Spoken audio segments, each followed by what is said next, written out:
नमस्कार आकाशवाणी कटक आंचलिक संवाद पढ़ुछंती आशुतोष पति। सप्तदश विधानसभा अधिवेशन में आज 2025-26 आर्थिक वर्ष लगी बजेट उपस्थापन कराजिबो। अर्थ विभाग दायित्व थिबा मुख्यमंत्री मोहन चरण माझी द्वितीय थर पर बजेट उपस्थापन करेंगे बोली आम संवाददाता जनइछंती। यह पूर्व ओडिशा अर्थनैतिक सर्वे रिपोर्ट 2024-25 प्रकाश पाई। सर्वे रिपोर्ट रे राज्यर अर्थनैतिक अभिवृद्धि हार जातीय हार तुलन में अधिक रही दर्शाଯାଇଛି।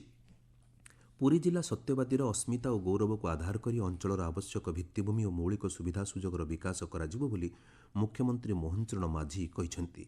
सत्यवादी महोत्सव 2025 रे जोगदेई मुख्यमंत्री कहिसेंती ओडिया नवजागरणर पीठ सत्यवादी वनविद्यालयर पुनरुद्धार पर सरकार उद्यम आरंभ करिसेंती।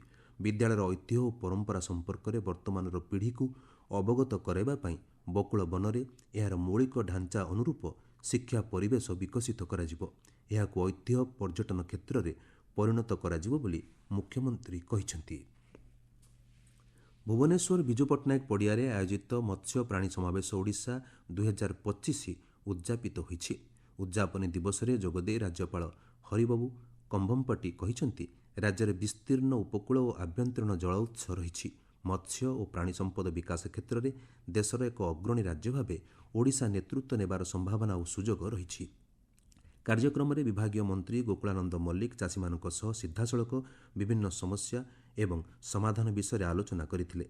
एही 3 दिनिया समावेश में प्राय 1 लक्षरू अधिक मत्स्यचाषी प्राणीपालक उद्योगी विशेषज्ञ सामिल होइथिले।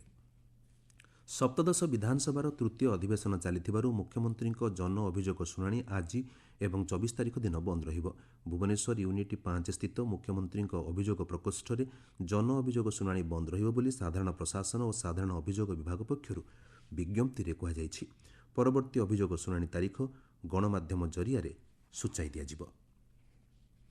उन्नयन कमिशनर अनु गर्ग अध्यक्षतार सुभद्रा योजना संपर्कित एक समीक्षा बैठक अनुष्ठित होईछि।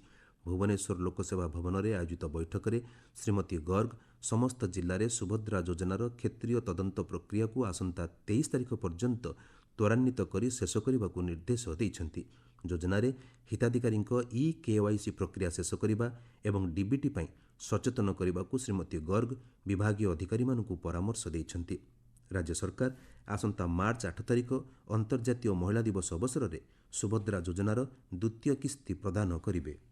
ओडिशा विद्युत नियामक आयोग ओईआरसी 2025-26 आर्थिक वर्ष निमंते विद्युत दर निर्धारण लगी आज विद्युत वितरण कंपानी गुड़िकर प्रस्ताव उपर जनशुणाणी करेंगे। सूचना अनुसार आगामी आर्थिक वर्ष में विद्युत शुल्क यूनिट पिछा 54 पैसा बढ़ाइबा पई ग्रिडको पक्षरु ओईआरसी निकट में आवेदन करा जायछि। भद्रक जिला आरक्षी मुख्य कार्यालय शिशु सुरक्षा विभाग पक्षरु जिलास्तरीय प्रशिक्षण कार्यक्रम अनुष्ठित होईछि। प्रत्येक शिशु को मिशन वात्सल्य योजना अंतर्भुक्त करने, शिक्षा स्वास्थ्य क्रीड़ा आदि मौलिक समस्या दिगरे सेमानंकु सहायता जोगाई देबा नै कार्यक्रम में आलोचना होइथिला। ओडिशा संगीत नाटक एकाडेमी पक्षरु राज्यस्तरीय नाटक उत्सव रंग संगम आरंभ होईछि। गतकाली प्रथम संध्यारे कविचंद्र कालीचरण पट्टनायक जीवनी को आधार करी मंचस्थ नाटक निसंग नायक दर्शकों को मंत्रमुग्ध करिथिला। भुवनेश्वर भंज कला मंडप में आयोजित यह उत्सव आसंता 20 तारिख पर्यंत चलिबो। भुवनेश्वर कलिंग स्टाडियम रे चलीथिबा एफआईएच प्रो लीग्र पुरुष वर्ग में गतकाली भारत स्पेन को 2-0 गोल रे परास्त करिछि। अन्य पक्षरे महिला वर्ग में भारत इंग्लैंड ठारू परास्त होईछि। एही मैच रे उभय दल 2-2 गोल स्कोर करथिले, तेबे पेनाल्टी सुटआउट रे इंग्लैंड विजयी होइथिला। कटक बारवाटी स्टाडियम रे गतकाली अनुष्ठित सेलिब्रिटी क्रिकेट लीग्र भिन्न भिन्न मैच रे पंजाब दे शेर और बेंगल टाइगर्स विजयी होइछंती। अपराह्न रे अनुष्ठित प्रथम मैच रे पंजाब 13 रन रे भोजपुरी दबंग्स को परास्त करथिला। द्वितीय मैच रे बेंगल दल मुंबई हिरोज विपक्ष में 6 विकेट रे विजयी होइथिला। राज्य में तापमात्रा वृद्धि पाइबारे लागिछि। गतकाली 13टी सहरर तापमात्रा 35 डिग्री सेल्सियस उपर रेकर्ड होइथिला। भुवनेश्वर आंचलिक पाणीपाग विज्ञान केन्द्रर सूचना अनुसार आसंता 3 दिन मध्य राज्यर सर्वनिम्न तापमात्रा 2-3 डिग्री पर्यंत ह्रास पाइबार संभावना रही। अपरपक्षे राज्यर केतक स्थान में आसंता बुधवार ठारू सामान्यरू मध्यम धरणर वर्षा हेबा नै पाणीपाग केन्द्र पक्षरु आकलन करा जायछि। आंचलिक संवाद बर्तमान पे एतिकी। परवर्ती आंचलिक संवाद शुणिपारे अपराह्न 2:32 मिनिट्रे।